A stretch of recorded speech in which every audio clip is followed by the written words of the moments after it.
Jesucristo, el Verbo viviente, es el único medio de salvación. Él es el centro del pensamiento de nuestra vida, la fuente y la autoridad de la doctrina. El principal propósito de la vida de Cristo fue la obediencia a los mandamientos, exaltando la ley de Dios como un reflejo de su carácter. El principal mensaje a ser predicado en el mundo, basado en Apocalipsis 14, está representado por 3 ángeles llevando el Evangelio eterno al mundo entero. Este mensaje se basa en los encantos inigualables de Cristo y declara que la hora del juicio ha llegado y llama a obedecer los mandamientos de Dios. Mediante su palabra, Dios ha comunicado a los hombres el conocimiento necesario para la salvación.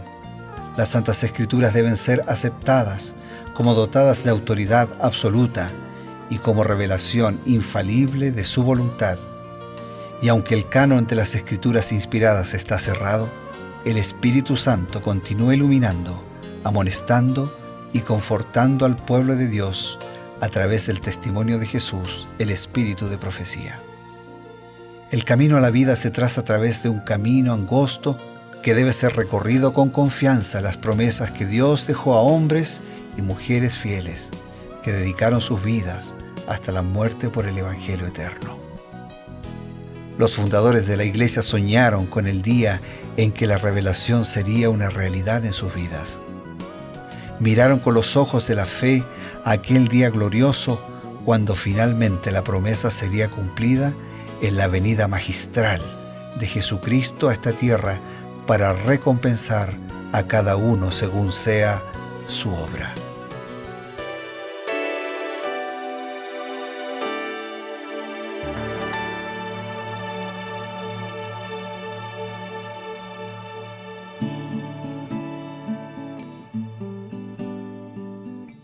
Una nueva jornada, un día más y un capítulo más para conocer la voluntad de Dios. Estamos enrevivados por su palabra y en este sector titulado Creed en sus profetas. Tenemos también no solamente la compañía de nuestro Dios, que es lo más importante aquí en nuestro programa y por supuesto en la Nuevo Tiempo, sino también para complementar la palabra de Dios tenemos el consejo inspirado del Espíritu de Profecía que nos trae el pastor Bruno Razo. Y lo hacemos con alegría, saludándote, saludando a todos nuestros amigos y hermanos, contentos porque podemos en la Biblia y en el Espíritu de Profecía crecer en nuestra experiencia religiosa, cristiana, porque creyendo en Dios estamos seguros y creyendo en sus profetas somos prosperados. Qué bueno. Hoy, como ya hemos visto, estudiamos en la Biblia, Levítico capítulo 4, ahora vamos a ampliar con los escritos del Espíritu de Profecía. Pues bien, entonces vamos a la tarea. Hemos estado viendo estos últimos días que el libro de Levítico se ocupaba de las regulaciones sobre los sacrificios, porque era lo que los levitas tenían que realizar, ¿no? Y entonces ahora Dios se propone mostrarles un tipo de sacrificio, un tipo de ofrenda que muchos consideran que era la más importante. Se afirma que de todas las ofrendas que traía el pueblo de Israel al tabernáculo, la ofrenda por el pecado era la más importante. ¿Cuál sería la razón? Voy a leer directamente del Espíritu de Profecía respondiendo a esa pregunta. La obra del sacerdote en el servicio diario consistía en presentar ante Dios la sangre de la ofrenda por el pecado y también el incienso que subía con las oraciones de Israel. Así es como Cristo ofrece su sangre ante el Padre en beneficio de los pecadores y así es como presenta ante Él, además, junto con el precioso perfume de su propia justicia, las oraciones de los creyentes arrepentidos. Tal era la obra desempeñada en el primer departamento del santuario en el cielo. ¿Por qué entonces esa era la ofrenda más importante? Porque el sacerdote presentaba la vida pecaminosa de quien se acercaba al templo y al mismo tiempo el incienso que expresaba el ruego hacia Dios. Y esa es la obra de Cristo. Claro. Cristo presenta su sangre derramada por nosotros y también presenta nuestro ruego, nuestra súplica al Señor. Solo que además Él le incorpora su propia justicia, que en definitiva es la que nos hace aceptos delante de Dios. Dios no nos recibe por lo que somos, sino por lo que llegamos a ser transformados por su gracia. Así que por eso esa era la ofrenda más importante, porque representaba la plenitud de lo que Jesús hizo para salvarnos. Eso significa que al momento en que el hombre se presentaba en la puerta del tabernáculo, del santuario, llevaba su corderito y el sacerdote sacrificaba allí, el cordero recibía esa sangre, esa transferencia, esa sangre, en realidad no era que tenía alguna propiedad mágica, sino era un símbolo de algo que habría de venir. Totalmente, totalmente. O sea, la sangre no tenía una propiedad mágica. La sangre, dice, como la sangre limpia, y en realidad la sangre está manchando, está ensuciando. Claro. Es la sangre de Cristo la que nos limpia. Es una representación. Esta es sangre contaminada, es la sangre de mi vida de pecados. Y es transferida al Cordero, que es inocente. Pero ese Corderito no es el que me salva. Me ilustra al Cordero que me va a salvar. Por eso ya hemos mencionado que la salvación en la Biblia tiene 3 tiempos.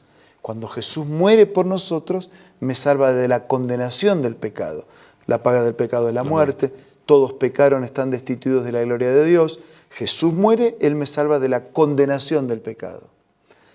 Hoy, cuando arrepentidos confesamos nuestros pecados, Jesús, que intercede por nosotros en el santuario, coloca sus méritos, su justicia a mi favor. Entonces Él me salva de la culpa del pecado. Tengo paz, tengo perdón. Pero el pecado sigue existiendo en el mundo. Hay enfermedad, dolor, miseria, cárceles, muerte. Entonces cuando el Señor venga, me va a salvar de la presencia del pecado. Y nunca más el pecado se levantará. ¿Puede decirse entonces, en base a lo que nos ha presentado, pastor, que Cristo es la ofrenda real por el pecado? Claro, claro. La otra es la ofrenda que me anticipa, que me conduce, que me lleva a la ofrenda, con mayúscula. Quiero compartir esta declaración. La divinidad se conmovió de piedad por la humanidad, y el Padre, el Hijo y el Espíritu Santo se dieron a sí mismos a la hora de formar un plan de redención. Con el fin de llevar a cabo plenamente ese plan, se decidió que Cristo, el Hijo unigénito de Dios, se entregara a sí mismo como ofrenda por el pecado. ¿Con qué se podría medir la profundidad de este amor? Dios quería hacer que resultara imposible para el hombre decir que hubiera podido hacer más. Con Cristo dio todos los recursos del cielo para que nada faltara en el plan de la elevación de los seres humanos. Por eso Él es la ofrenda. Pero hay algo todavía mucho más significativo en todo esto. Él es la ofrenda, o sea, Él es el Cordero, pero Él es también el sacerdote. Y Él es el pan, y Él es el altar del sacrificio, y Él es la fuente de la purificación. Y Él es la luz. Y Él es la luz. Y Él es todo el servicio del santuario. Claro. Él es todo para mí. Y Él es todo para usted, y para ti, y para todos. Cuando la presencia de Jesús de veras está en el corazón, la vida es totalmente distinta y es totalmente significativa. Por eso dice acá, ¿con qué se podría medir la profundidad de este amor? Cuando Pablo tiene que razonar este tema, dice, pero no hay nada, nada me puede separar de este amor. Ni lo alto, ni lo profundo, ni lo ancho, nada, nada, nada. Y después dice, ni dificultades, ni problemas, ni persecuciones, nada. Ni la muerte. Nada puede separarme de admitir la maravilla de este amor. Por eso el mismo apóstol dice, el amor de Cristo me constriñe. Y esa palabra constriñe no tiene nada que ver con los intestinos, ¿no? El amor de Cristo me impulsa, no me deja otra elección. ¿Sí? Yo elijo, pero con alguien que me ama tanto, no hay otra cosa que elegir amarlo también. Ahora, yo recuerdo que en alguna otra ocasión había mencionado estas palabras y yo me preguntaba, ¿de dónde habrá sacado estas palabras tan interesantes, tan motivadoras? Y resulta que la cita, y qué palabras, yo pienso que no habría otra manera de decirlo. Dice, Dios quería hacer que resultara imposible para el hombre decir que hubiera podido hacer más, ¿no? Recuerdo que lo había mencionado en alguna oportunidad. Con Cristo dio todos los recursos del cielo, todo lo mejor que el cielo tenía, ¿no? Eso es algo maravilloso que motiva, que inspira. O sea, nadie podría decir, me faltó una explicación. Nadie podría decir, me faltó un recurso. Nadie podría decir, no me dieron todo lo que me podían dar. Nadie podría decir, está complicado. Nadie podría decir, no sé qué hacer. Nadie me ayuda. Nadie me está mostrando el camino. O sea, Dios ha provisto la plenitud de la salvación para nosotros en el sacrificio de Jesús. Qué ofrenda maravillosa. Realmente eso nos conmueve, nos insta, queridos amigos, pero sobre todo nos inspira. Estamos camino al cielo y obviamente lo hacemos a través de la palabra de Dios. Por favor, tenemos unos breves instantes y ya retornamos para el cierre de nuestro programa.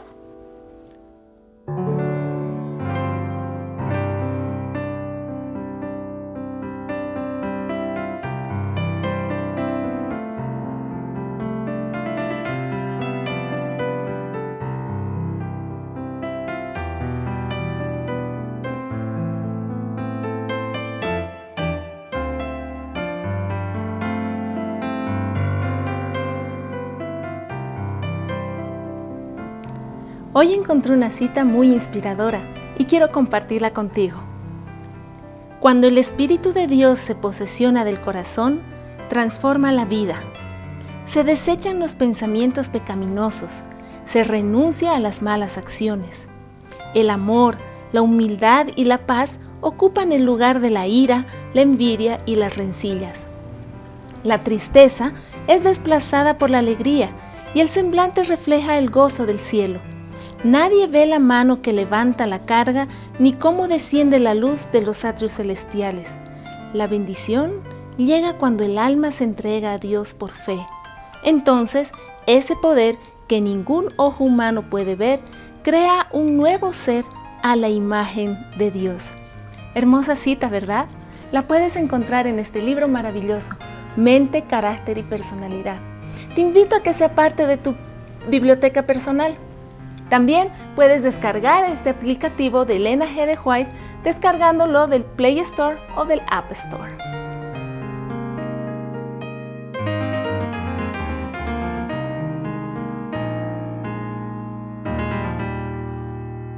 Volvemos ahora con la invitación final y la oración que nos despide.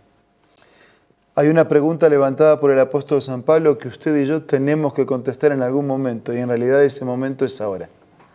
La pregunta dice así: ¿cómo escaparemos nosotros si descuidamos una salvación tan grande? Te dejo la pregunta y que todos podamos darle a Dios la mejor respuesta. Querido Dios, ¿a dónde vamos a ir si descuidamos una salvación tan grande? Pero no la queremos descuidar. Estamos aquí para decirte gracias. Gracias por la inmensidad de tu sacrificio, gracias por la entrega generosa, gracias por el amor sin límites.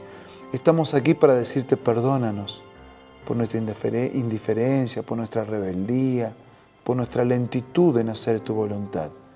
Estamos aquí para decirte recíbenos como tus hijos una vez más y ayúdanos a vivir y a compartir la fe y la esperanza para que este Jesús que dio su vida por otros, por mí, también su sacrificio sea válido para todos.